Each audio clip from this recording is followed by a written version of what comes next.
The latest Star Wars trilogy is probably the most controversial of all in Star Wars universe. Fans of the series pointed out a lot of arguable elements, such as enormously effective space battering ram we have never seen before for some reason, carpet bombardment in open space, and the whole First Order thing, after the Empire seemingly fell down in The Return of the Jedi.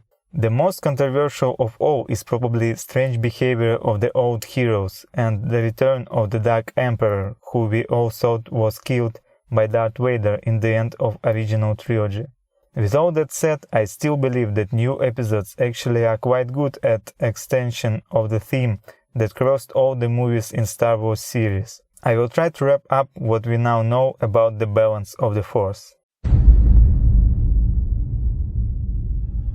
The Force is what gives the Jedi his power. It's an energy field created by all living things. It surrounds us and penetrates us. It binds the galaxy together. The Force is an energy that surrounds everything in the universe. That's what we know from the very first movie from Obi-Wan Kenobi.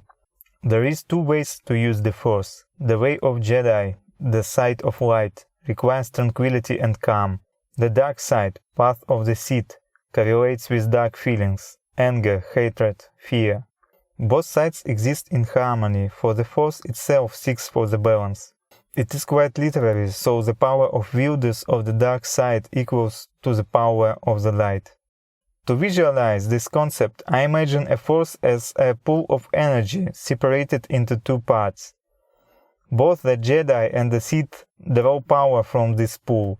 The Force allocates the power proportionally to the number of wielders in the world. The total amount of energy of dark and light sides equals to each other most of the time at least. The best way to understand this idea is to look at the events described in prequel movies. During the Republic time, Jedi Academy trained talented children the way of the Force. By doing so, they were increasing the number of Jedi, so the power of the light washed out between the growing number of people. I think it is time we inform the Senate that our ability to use the Force is diminished. Only the Dark Lord of the Sith knows of our weakness. Jedi of the Republic knew that they became weaker and were losing ability to foresee future through the Force. The Sith at the same time were as powerful as ever. They followed the law of two.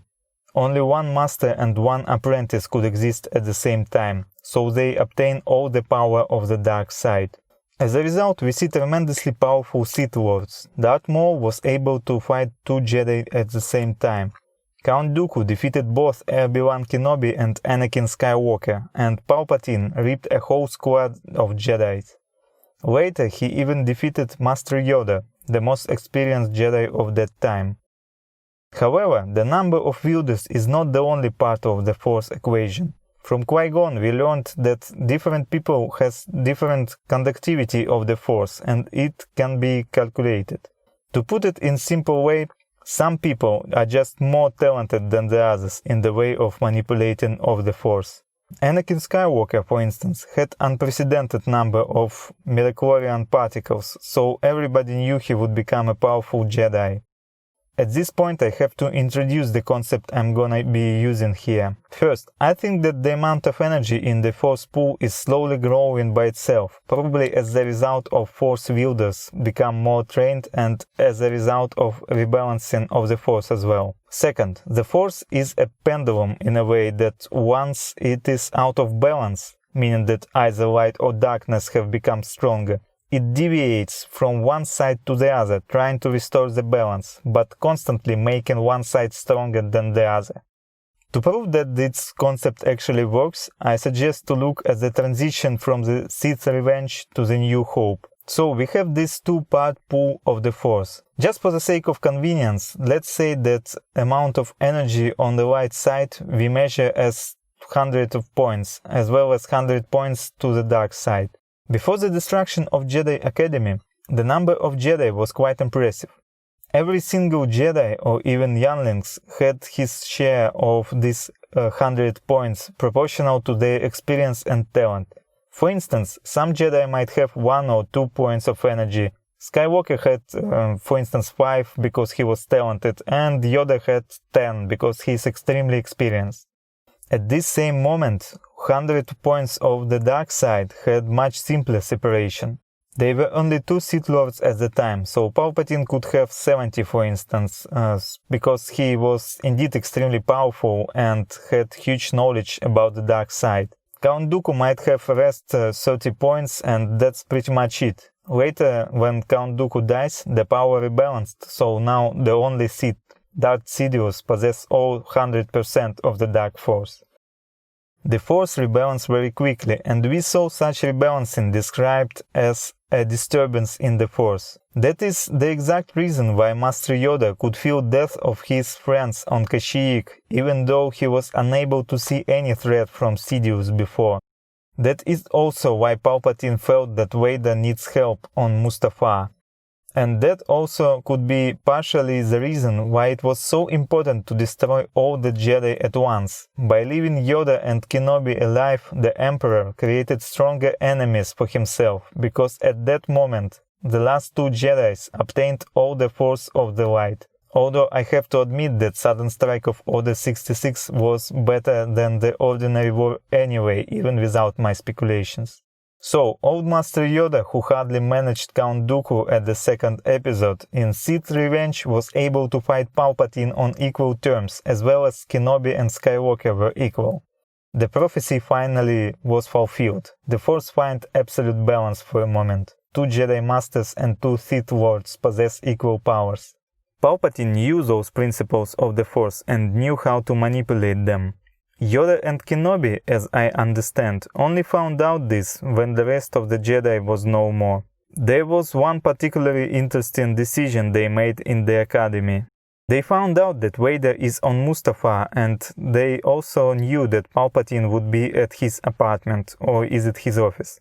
They decided to strike both Sith at once, despite the fact that Anakin is not even on the same planet as they and the Emperor. Wouldn't apprehending Palpatine together and then going after Vader make more sense? Actually, it wouldn't, if they knew that after they killed the Emperor, Vader would inherit his power, and with his own natural talent he would probably immediately become much stronger than both Kenobi and Yoda.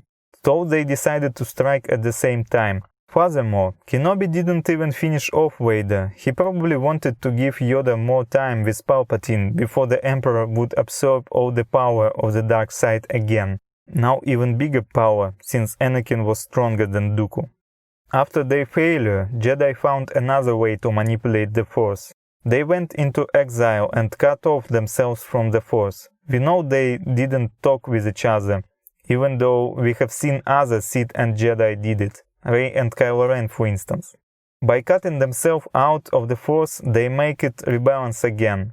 Without proper wielder of the light, it had to reduce power of the darkness, so Palpatine and Vader were unable to find children of Anakin Skywalker. Vader didn't even know they existed. The goal of Jedi strategy at this point was to wait until the best time to make their move. Once they found Luke as a talented Jedi, they both sacrificed themselves in order to make him stronger.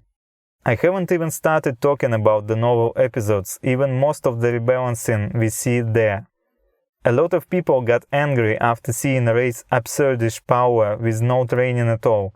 However, as we know now, both Luke and Leia cut themselves off the Force again to hold the growing power of Kylo Ren and Snoke.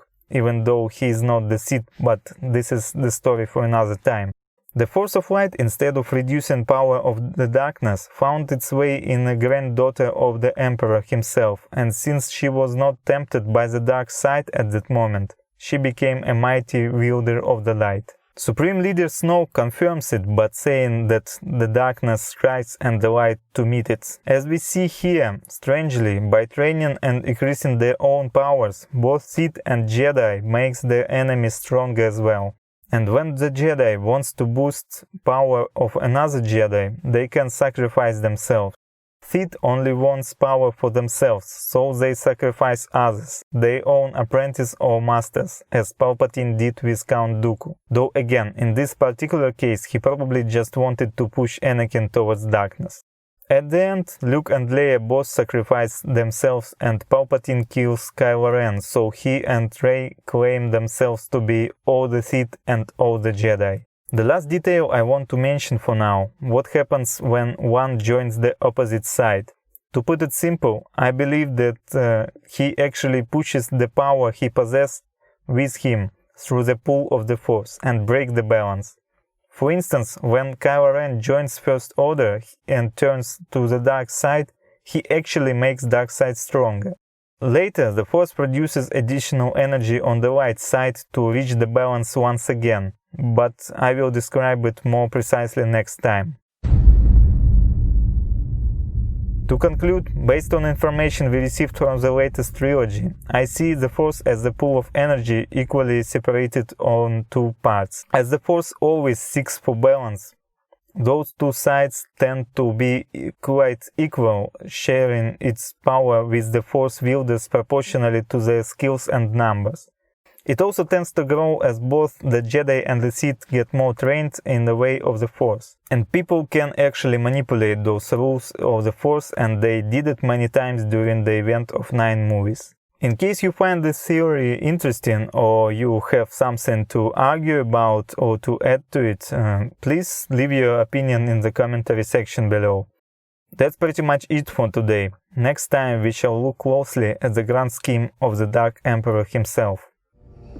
You will find that it is you who are mistaken about a great many things.